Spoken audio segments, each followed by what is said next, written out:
시청자 여러분 안녕하십니까? 한 주간의 주요 뉴스를 정리해드리는 KBN 뉴스 브리핑입니다. 도널드 트럼프 정부가 불법 체류 청년의 추방을 유예하는 다카 프로그램을 공식 폐지한다고 밝혔습니다. 80만 명에 달하는 다카 수혜자가 추방 위기에 직면한 가운데 한인 다카 수혜자는 1만 명이 넘는 것으로 집계됐습니다. 한편 한인단체를 비롯한 이민자 커뮤니티는 이에 반발하고 다카의 폐지 철회를 요구하고 나섰고 뉴욕, 워싱턴 등 15개 주 법무당국이 소송을 제기했습니다. 이와 관련한 소식들 전해드리겠습니다. 2012년 오바마 대통령의 행정명령으로 시행된 다카는 5년 만에 막을 내리게 됐는데요. 의회가 새로운 법안을 마련할 때까지 6개월 동안 유예 기간을 두기로 했습니다. 보도에 김지수 기자입니다. 불법 입국한 부모를 따라 미국에 들어온 80만 명의 청년들이 미국에서 쫓겨나게 됐습니다. 도널드 트럼프 정부는 오늘 불법 체류 청년의 추방을 유예하는 다카 프로그램을 공식 폐지한다고 밝혔습니다. 다만 프로그램 폐지에 따른 당장의 혼선을 막고 의회가 후속 입법 조치를 할 수 있도록 6개월의 유예 기간을 두기로 했습니다. 다카 프로그램은 2012년 버락 오바마 대통령이 불법 체류 청년들을 걱정 없이 학교와 직장을 다닐 수 있도록 추방을 유예한 행정명령입니다. 최대 80만 명이 이 프로그램의 수혜를 받고 있습니다. 정부 결정에 따라 신규 노동 허가증 신청 및 발부가 중단되나 유예 기간에는 지금의 수혜 청년들에 대한 갱신은 이뤄집니다. 세션스 장관은 앞으로 후속 입법에 착수할 의회를 향해 이민 정책을 미국의 이익에 부합하도록 발전시킬 필요가 있다며 폐지 입법을 촉구했습니다. 앞서 트럼프 대통령은 오늘 오전 트위터 계정에 의회 일할 준비를 알아 다카라는 글을 올려서 폐지를 시사했습니다. KBN 뉴스 김지수입니다. 트럼프 대통령이 다카 프로그램 폐지를 공식화한 가운데 한인 사회뿐 아니라 뉴욕 일원 이민자 커뮤니티, 또 애플과 구글 등 주요 기업 CEO들도 반발하고 나섰습니다. 민권센터는 5일 한인단체들과 함께 플로싱 사무실에서 공동 기자회견을 열고 트럼프 행정부의 다카 폐지에 대한 공식 입장을 밝혔습니다. 우선 트럼프 행정부의 실망스럽고 80만 드리머의 꿈을 산산조각내버리는 결정에 슬픔을 금할 길이 없다며 우리는 결코 포기하지 않을 것이고 드리머와 수백만의 서류 미비자를 돕기 위한 활동을 멈추지 않겠다고 강조했습니다. 이들은 이날 오후 맨해튼 트럼프 타워 앞에서 대규모 집회를 열고 트럼프 행정부를 규탄했으며 다카 폐지 발표를 즉각 철회할 것을 요구했습니다. 뉴욕 한인회와 시민참여센터 등도 연방 의원들의 서한 보내기 운동을 통해 드리머들을 보호하기 위한 법안을 하루속히 통과시킬 것을 촉구하기로 했습니다. 애플과 구글, 페이스북 등 실리콘밸리 주요 기업들의 최고 경영자들도 집단 반기를 들었습니다. 마크 저커버그 페이스북 CEO는 다카 폐기 결정은 젊은이들에게 아메리칸 드림을 제공하고 어두운 생활에서 벗어나도록 독려하며 정부를 신뢰하도록 하려는 노력을 잔인하게 짓밟는 것이라고 강력히 비난했습니다. 한편 오바마 대통령도 다카 폐지 결정에 즉각 잘못되고 잔인한 것이라고 밝히고 의회에 적절한 구제법을 만들 것을 요청했습니다. 한편 다카 폐지 소식이 전해지자 15개 주 법무당국은 일제히 소송을 제기했습니다. 하지만 트럼프 대통령은 재고란 없다고 못을 박았습니다. 6일 AP통신은 뉴욕, 매사추세츠, 워싱턴, 커네티컷, 델라웨어를 비롯 일리노이, 아이오와, 노스캐롤라이나, 오리건, 펜실베니아 등 15개 주가 뉴욕 동부 연방지방법원에 다카 관련 소송을 냈다고 전했습니다. 원고인 퍼거슨 워싱턴주 법무장관은 트럼프 행정부의 1차 반이민 행정명령에서도 가장 먼저 소송을 제기한 바 있습니다. 퍼거슨 장관은 연방정부의 행동은 이민자의 적법한 권리 절차를 침해한다며 다카 적용을 위해 제출한 정보로 불이익을 받는 건 부당하다고 말했습니다. 그러나 트럼프 대통령은 이날 다카 폐지를 다시 검토해볼 의향이 있느냐는 기자의 질문에 재고는 없다고 답한 것으로 워싱턴 포스트가 전했습니다. 트럼프 대통령은 전날 성명에서도 이민개혁 추진을 위한 최우선 순위는 미국인 근로자와 그 가족을 위한 일자리, 임금, 안전을 개선하는 일이어야 한다고 밝혔습니다. 트럼프 대통령은 이제 의회는 미국인 일자리와 안전과 안전을 최우선에 두는 책임 있는 이민개혁을 추진할 기회가 있다며 다카 폐지 이후 대체 입법을 의회에 촉구했습니다. 지난 16년 동안 좌절됐던 드림 액트가 다카 폐지에 힘입어 통과될 수 있을지 귀추가 주목되고 있습니다. 민주당에서는 드림 액트를 모든 주요 법안에 포함시켜 어떻게든 처리하겠다는 계획입니다.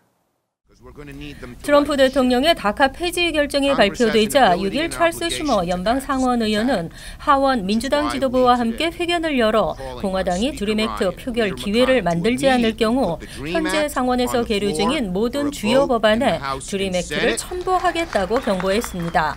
트럼프 대통령의 다카 폐지 결정에는 존 맥케인, 제프 플레이크 상원 의원들도 비판하고 있는 상황입니다. 드림 액트 법안이 번번이 실패했던 하원의 벽도 하원 의장 폴 라이언이 다카 폐지에 반대하는 인물인데다 이번 다카 폐지로 히스패닉 유권자들이 공화당에 등을 돌릴 수 있다는 위기감이 공화당 내부에 퍼지고 있는 것으로 알려졌습니다. 더구나 트럼프 대통령의 애매모호한 정치적 제스처도 공화당으로선 뚜렷한 판단을 내리기 어려운 요인으로 지적되고 있습니다. 세션스 장관이 다카 폐지를 발표한 날 오후 트럼프 대통령은 트위터에 다카를 합법화하라는 글을 올렸습니다. 의회에 합법화를 요구한 것입니다. 한편 현재 의회가 처리해야 할 가장 시급한 법안은 예산안으로 예산안이 통과돼야 다음 달부터 시작되는 새 회계년도 정부 운영이 가능해집니다. 다음 주 상원 법사위원회에서는 다카 관련 청문회가 열릴 예정입니다. 수확의 계절을 맞아 뉴저지 늘푸른 농장이 경로 대잔치를 개최했습니다. 다채로운 공연과 함께 식사를 대접하고 참석한 어르신 모두에게 농장에서 수확한 과일을 선물했습니다. 지한샘 기자가 보도합니다. 뉴저지 트렌튼 근교에 있는 늘푸른 농장. 오늘 이곳을 찾은 1,500여 명의 한인 어르신들은 농장 측에서 마련한 식사와 공연으로 즐거운 하루를 보냈습니다. 오늘 행사를 준비한 늘푸른 농장 김종일 대표는 올가을 풍년을 맞아 어르신들께 맛있는 과일과 식사를 대접할 수 있는 기회를 갖게 되어 기쁘고 앞으로도 더 많은 것을 베풀 수 있는 풍성한 농장이 되길 소원한다고 밝혔습니다. 이제 생산물을 생산하기 전에 우리 어른들께 먼저 좋은 과일을 선사하고 그리고 효도하는 의미에서 우리 어른들 오래오래 건강하게 사시라고 하는 의미에서 올해로 14회차를 맞는 늘푸른 농장 경로 대잔치에는 지역 한인 정치인들과 단체장들과 함께 어르신들의 건강을 바라는 마음을 전하고 농장의 발전을 기원했습니다. 우리 한인 사회를 이끌어오고 한인 사회를 개척하신 우리 어르신분들이 하루하루 좋은 즐거움을 갖도록 마련해 주신 것에 대해서 진심으로 감사드립니다. 짧은 시간이지만 이러한 행사를 통해서 어르신들이 더 젊어지시고 또 더 건강해지시는 그런 하루 되시기 바랍니다. 오늘 행사에서는 다양한 축하 공연이 이어졌고 어르신들이 직접 참여하는 노래자랑은 푸짐한 경품과 함께 모두가 즐기는 흥겨운 자리였습니다. 늘푸른 농장은 행사에 참석한 모든 분들께 농장에서 직접 수확한 과일을 선물로 증정하며 어르신들의 돌아가는 발걸음도 훈훈하게 만들었습니다. KBN 뉴스 지한샘입니다. 뉴저지 39지역구에서 주 하원에 도전하는 제니 정 후보가 한인사회 지지를 당부했습니다. 정 후보는 한인들이 어려움에 처했을 때 손을 내미는 정치인이 되고 싶다고 밝혔습니다. 보도에 김지수 기자입니다. 뉴저지 주하원에 도전하는 제니 정 후보는 주하원으로 가는 길이 쉽지 않다며 한인들의 후원과 투표 참여가 절실하다고 밝혔습니다. 2015년 클로스터 시의원에 당선돼 현재 시의원으로 활발한 활동을 하고 있는 제니 정 후보는 버겐 카운티 북부 한인 밀집 지역이 포함되어 있는 39 선거구에서 민주당 후보로 주하원에 도전합니다. 39 선거구는 공화당의 텃밭이지만 최근 트럼프 대통령에 대한 반대 여론이 높아 그 어느 때보다 민주당 후보의 당선 가능성이 높아져 있습니다. 제니 정 후보는 미국 사회에서 한인으로 자라온 사람으로서 두 나라의 완벽한 다리가 되고 싶다며 한인들이 힘들고 도움이 필요할 때 필요한 사람이 되고 싶다고 말했습니다. 이번에는 퍼윤이랑 저랑 한국인들이 2명이 나왔지만요. 여기 39회는 아직 힘든 곳입니다. 그래서 한 사람이라도 꼭 투표를 해주셔야지만 제가 완벽하게 당선이 될 거라고 생각합니다. 그러니까 오늘 회견에는 포트리 시의원에 도전하는 폴윤 후보와 39 선거구에서 주 상원에 도전하는 린다 슈와저 후보가 함께 자리를 하고 한인 사회의 지지를 호소했습니다.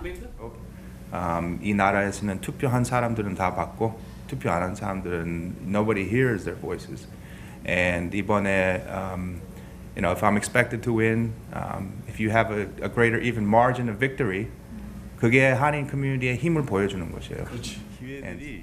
오늘 기자회견에는 제니정 후보를 후원하는 김영길 베델인더스트리 대표와 김용만 뉴저지 한인회 이사장, 그리고 저지시티 윤여태 의원이 마련해 필승을 당부했습니다.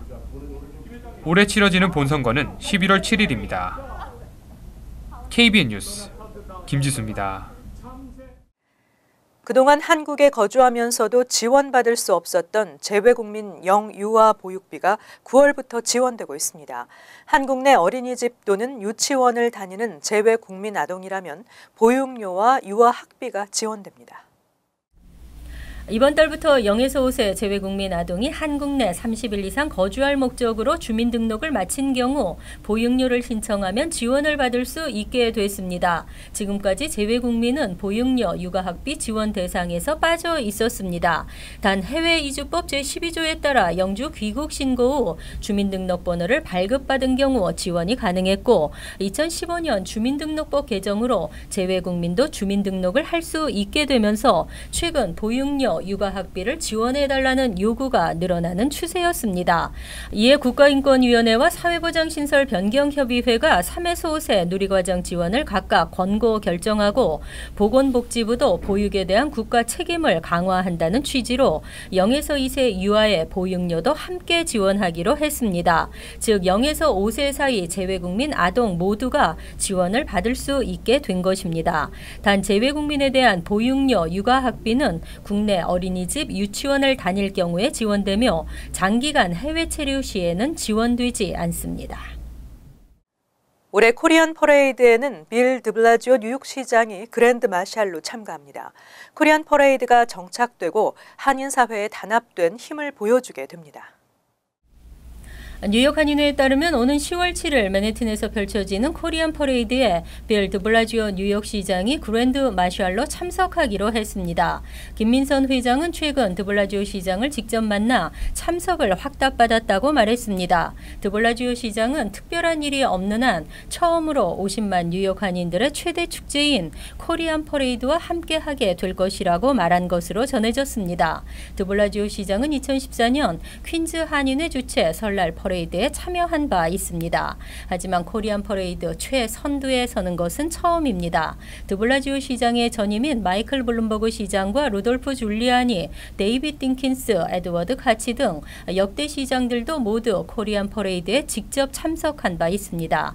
뉴욕 한인회가 주최하고 뉴욕 한국일보가 주관하는 코리안 퍼레이드는 오는 10월 7일 정오 맨해튼 아메리카 애비뉴를 따라 38에서 27스트리트까지 화려하게 펼쳐집니다. 뉴욕시 음식물 쓰레기 분리수거 프로그램이 다음 달 2일부터 시행됩니다. 플러싱, 베이 테라스, 와이스톤, 프레시 메도우, 칼리지 포인트 등 퀸즈 대부분 지역으로 확대 시행됩니다. 써니사이드, 우드사이드, 롱아일랜드 3 등은 10월 30일부터 음식물 쓰레기 분리수거가 시행됩니다.